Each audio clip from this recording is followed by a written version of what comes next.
Bonjour, je suis Joshua, des Tactical Black Cats. On nous a souvent demandé de faire un loadout pour débutants, un loadout pas cher. Je veux dire, qui demande ça, à part des gens qui sont pauvres? Je veux dire, l'airsoft, c'est quelque chose qui est fait pour des personnes qui sont supérieures, c'est pour une élite. Ce n'est pas fait pour des débutants, ce n'est pas fait pour des personnes de caste inférieure. Je veux dire, l'airsoft, c'est fait pour les vrais, c'est fait pour des gens qui ont des répliques de type Systema, montées full PDI avec un système Wolverine et des accessoires RS, genre Vortex. C'est fait pour des gens qui portent du vrai gear, qui a été porté par des véritables Deathgrune et Missiles et Delta Force en Afghanistan, du vrai crail qui n'a jamais été nettoyé parce que voilà, on veut encore sentir la sueur de véritables vrais soldats qui ont été sur le terrain. Je veux dire, si on n'a pas tout ça sur le terrain, ça ne sert à rien, ce n'est pas du vrai airsoft. Et... Non! Non! Non! Non!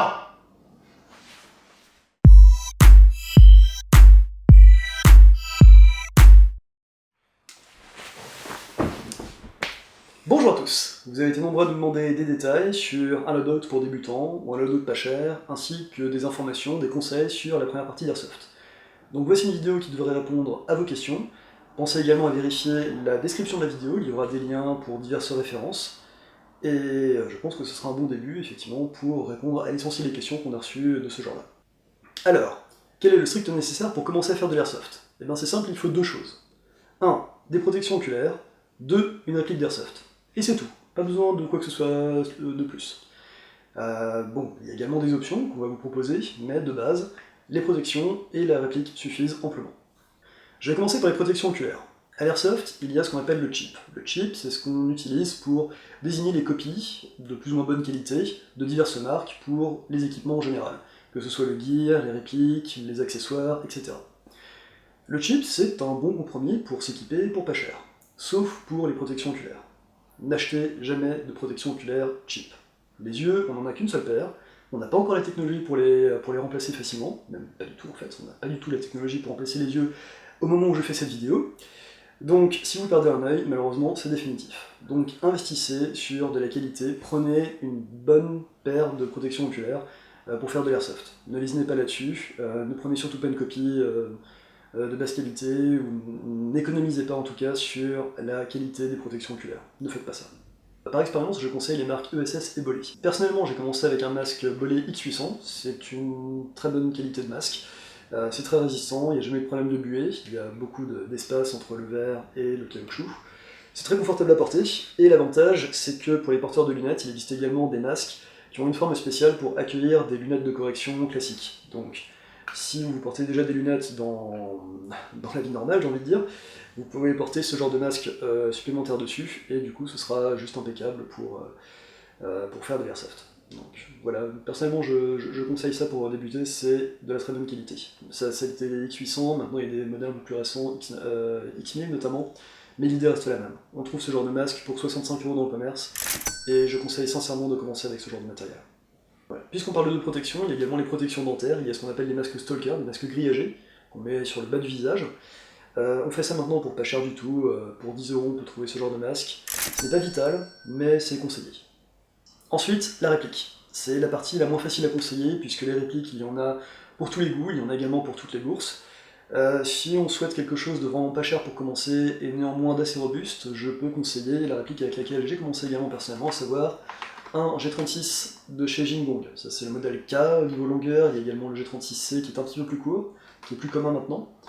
Alors, ce n'est pas une réplique de haute qualité, à la base c'est un canon de diamètre 6,08, la réactivité est assez faible, mais c'est une réplique qui va coûter 150 € dans le commerce, qui est un tarif tout à fait honnête, d'autant plus que la réplique est livrée avec une batterie, un chargeur de batterie, et son chargeur à cap. Ça, ce n'était pas vendu de base, c'est juste un petit silencieux que j'ai rajouté. Ce modèle-ci, je l'ai upgradé avec un canon de précision, avec le temps par la suite, et ça fait toute une différence. Mais en tout cas, au-delà du canon de précision, tout reste encore d'origine, et cette réplique fonctionne encore. Donc c'est du bon matériel, au sens où c'est du métal robuste. On fait plus précis, on fait plus efficace, on fait des répliques qui ont une meilleure portée, mais pour une gamme de prix aux alentours des 150 €, c'est quasiment ce qu'on fait de mieux dans cette gamme. Si vous n'êtes pas fan du design à l'allemande, on peut aussi vous conseiller la M4 de chez B-Boys. qui est vendu également avec son chargeur, sa batterie et son chargeur de batterie, également aux alentours des 150 euros. Pareil, ce ne sera pas une réplique de haute qualité, mais pour commencer, c'est une réplique de qualité tout à fait honnête, on va dire, dans cette gamme de prix. Si vous avez un petit peu plus de budget pour commencer pour votre première réplique, aux alentours des 220-230 euros, vous pouvez également trouver chez GNG la GR4 G26 et chez RS le Amoeba, dans ces gammes de prix qui sont également de bonnes répliques dans ces catégories de prix. Cette liste n'est pas exhaustive, forcément il y a des répliques dont on n'a pas connaissance, il y a aussi bien sûr des répliques qui sortiront de nouveau dans ces gammes de prix, donc affaire à suivre pour voir quelles sont les meilleures propositions à faire pour commencer et choisir une première réplique d'Airsoft. Pour les débutants, je déconseille les répliques de type sniper. Contrairement aux jeux vidéo, la différence de portée entre une réplique de fusil d'assaut et une réplique de fusil snipe est minime, et si vous n'avez pas vraiment fait des upgrades au niveau de la réplique de sniper, si vous n'avez pas investi là-dedans, vous serez frustré par le peu de différence de portée qu'il va y avoir, et potentiellement vous serez frustré par l'expérience Airsoft. Donc commencez avec une réplique classique de fusil d'assaut, et une fois que vous avez un petit peu d'expérience, envisagez si vous le souhaitez de passer à une réplique de snipe, mais ne commencez pas avec une réplique de snipe. Une fois votre réplique choisie, assurez-vous bien que la réplique est livrée avec une batterie et un chargeur de batterie. Si ce n'est pas le cas, pensez à investir forcément dans ces deux items, sinon vous n'irez nulle part.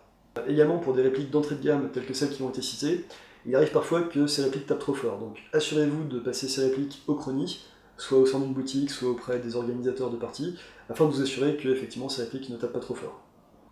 Également, ces répliques sont vendues de base avec un chargeur iCap 450 billes, donc pas besoin d'acheter des chargeurs supplémentaires pour le moment. Enfin, les consommables, comptez environ 15 € pour acheter un set de billes d'1 kg. Niveau gear, prenez des vêtements sombres dans votre garde-robe, et surtout prenez des chaussures montantes de type chaussures de marche pour protéger vos chevilles. Pour une première partie, ce n'est pas forcément la peine d'investir directement sur du camouflage, une tenue civile peut parfaitement faire l'affaire.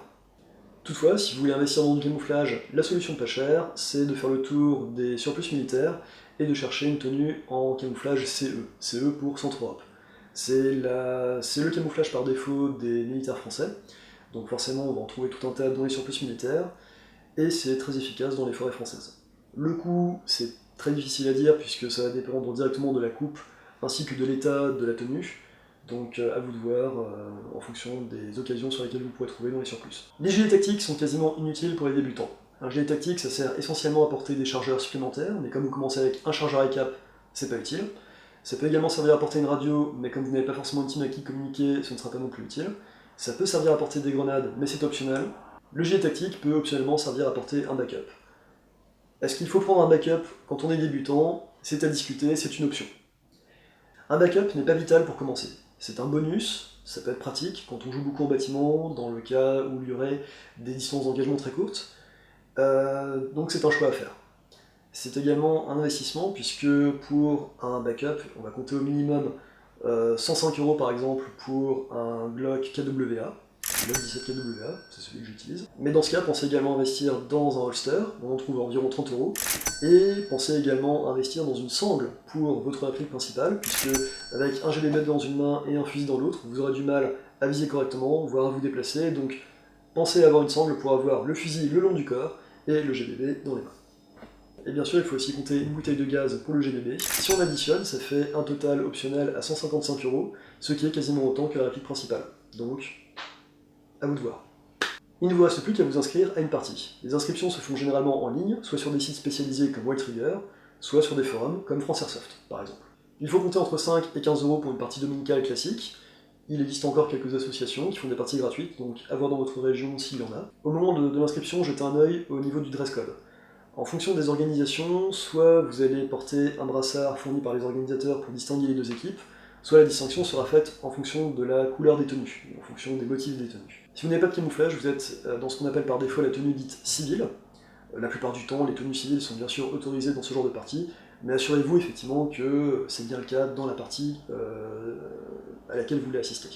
Il existe des parties avec des thématiques spécialisées, partie Seconde Guerre mondiale, partie post-apocalyptique, partie science-fiction. Donc là forcément il y aura un dress code assez strict et forcément avec une tenue civile ce ne sera pas forcément possible d'y assister. Toutefois ces parties ne sont pas forcément rares mais en tout cas sont très bien documentées. Il n'y a à peu près aucune chance que par accident vous retrouviez à assister à ce genre de partie sans savoir que votre tenue civile ne serait pas acceptée. Donc, quoi qu'il arrive, au moment où vous inscrivez, vérifiez les dress codes et assurez-vous qu'une tenue civile est acceptée, ce qui est généralement le cas dans 95% des parties. Voilà, avec tout ça, vous êtes paré pour votre première partie d'Airsoft. Le jour J, pensez bien à transporter tout votre matériel dans des sacs, surtout si vous prenez les transports en commun. En conclusion, message très important, on a tous commencé avec un équipement basique. Ne soyez pas intimidés par la tenue, par les répliques que vous allez voir sur le terrain le jour J. Ne pensez pas que vous n'êtes pas à la hauteur juste parce que votre équipement est potentiellement moins cher que l'équipement que vous allez voir dans les mains d'autres joueurs. Ce n'est pas l'équipement qui fait l'airsofter. Ce qui fait l'airsofter, ce sont les vidéos! Non! Ce qui fait l'airsofter, c'est le jeu qu'il va faire, tout simplement. Donc soyez un bon joueur, faites du bon jeu, et à la prochaine. Ciao! Et bien sûr, si vous avez des questions, n'hésitez pas à laisser un commentaire. Bye!